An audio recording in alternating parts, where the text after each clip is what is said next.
Hello friends, मैं अर्चना हमारे kitchen में आपका बहुत स्वागत करती हूँ। आज हम बना रहे हैं बेल का शरबत, जो कि हमारे हेल्थ के लिए बहुत ही बेनिफिशियल है। और ये ना पूरे भारत में पाया जाता है बेल, लेकिन नॉर्थ इंडिया में जो बेल होता है वो खाने लायक या पीने लायक होता है। बहुत ही ज़्यादा मीठा और बहुत ही ज़्यादा हेल्दी होता है। इसकी तासीर बहुत ठंडी होती है, जिसके वजह से गर्मी के दिनों में इसका सेवन किया जाता है। ये वही बेल है जिसका पत्री हम भगवान शिव को चढ़ाते हैं। तो ऐसे तो पूरे भारत में पाया जाता है बेल का फल, मतलब पेड़, लेकिन फल जो होता है उसका, जैसे साउथ इंडिया में बेल खाने लायक नहीं रहता है, बहुत ही ज़्यादा कड़वा होता है। उसका पत्री ही काम में आता है। और नॉर्थ इंडिया में है वो बेल का पत्री से लेकर, मतलब पत्ता से लेकर, और फल इसका खाने लायक रहता है। बहुत ही ज़्यादा मीठा होता है, बहुत ही ज़्यादा स्वादिष्ट लगता है। तो इसका ना मुरब्बा बनता है और इसको सुखाकर चूर्ण बनाया जाता है, जो कि आयुर्वेद में बहुत मतलब उपलब्ध है ऐसे भी। और इसका ना हम लोग शरबत बनाते हैं गर्मी के दिनों में। एक प्रकार का नाश्ता है या ठंडा पेय बोल सकते हैं इसको। सुबह सुबह में या दोपहर खाने के बाद या शाम को, ऐसे सभी के घरों में ये बनता ही बनता है। तो आज हम भी बनाने जा रहे हैं बेल का शरबत। और बेल ना देखने में कठोर लगता है, ये आसानी से टूटता नहीं है, लेकिन पका हुआ बेल रहता है ना, तो एक बार ज़मीन पर पटक दीजिए ज़ोर से तो ये टूट जाता है। और ऐसे ही ज़मीन पर ज़ोर से फोड़ने से ये फूट जाता है। और इसको ना हम फोड़ दिए हैं।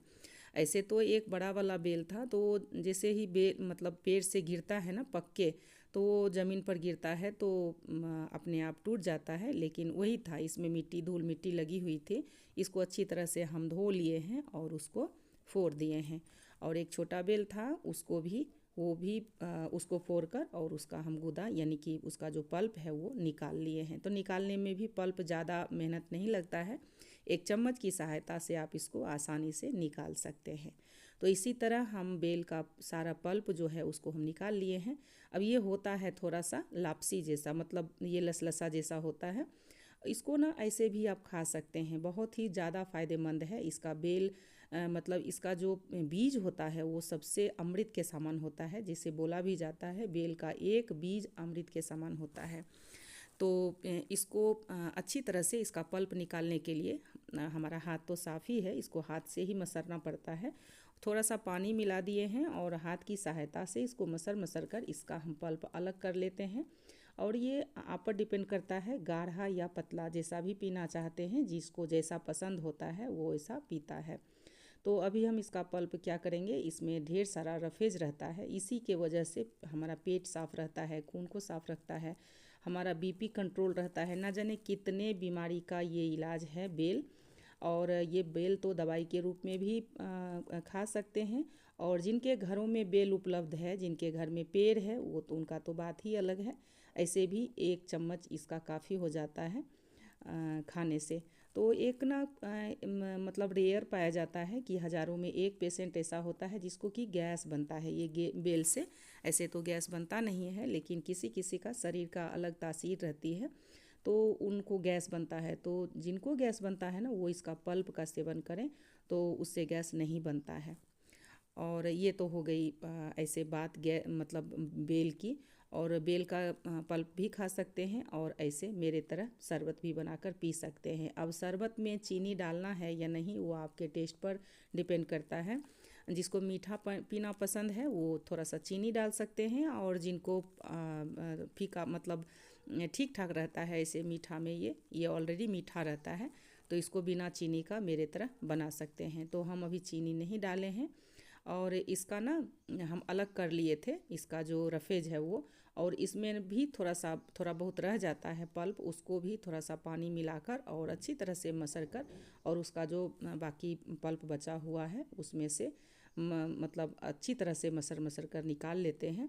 और ये जो वेस्टेज है यही हमारा जो, मतलब ऐसे भी इसको खा सकते हैं, लेकिन बहुत ज़्यादा मात्रा में रफेज भी नहीं खाना चाहिए। और इसे थोड़ा बहुत ये बेल के अंदर चला ही जाता है।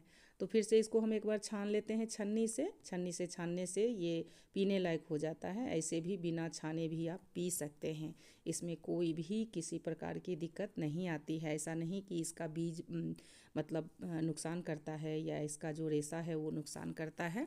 लेकिन अगर मुंह में आता है तो उसको छान लेना ही ज़्यादा बेहतर है, अच्छा लगता है पीने में। और ये देखिए इसी के अंदर से ना एक गम, एक प्रकार का जो इसको बोलते हैं ना गोंद, वो निकल जाता है। बेल के अंदर रहता ही है, ये भी बहुत ही ज़्यादा फ़ायदेमंद होता है। तो बेल का जितना रफेज था उसको हम वेस्टेज मतलब बोल सकते हैं, इसको हम बाहर निकाल कर फेंक दिए हैं। और ये हो गया बेल का शरबत, और यही हम अभी पिलाने वाले हैं सभी को और पीने वाले हैं।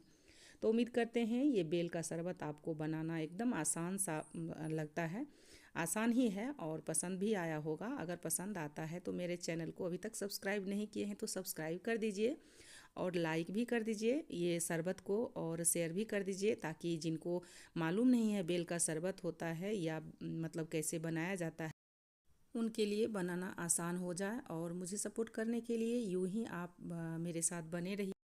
बेल शरबत के बारे में आपकी क्या राय है मुझे कमेंट में ज़रूर बताइएगा, और लाइक कीजिएगा, सब्सक्राइब कीजिएगा और बेल आइकन को भी दबाना ना भूलिएगा।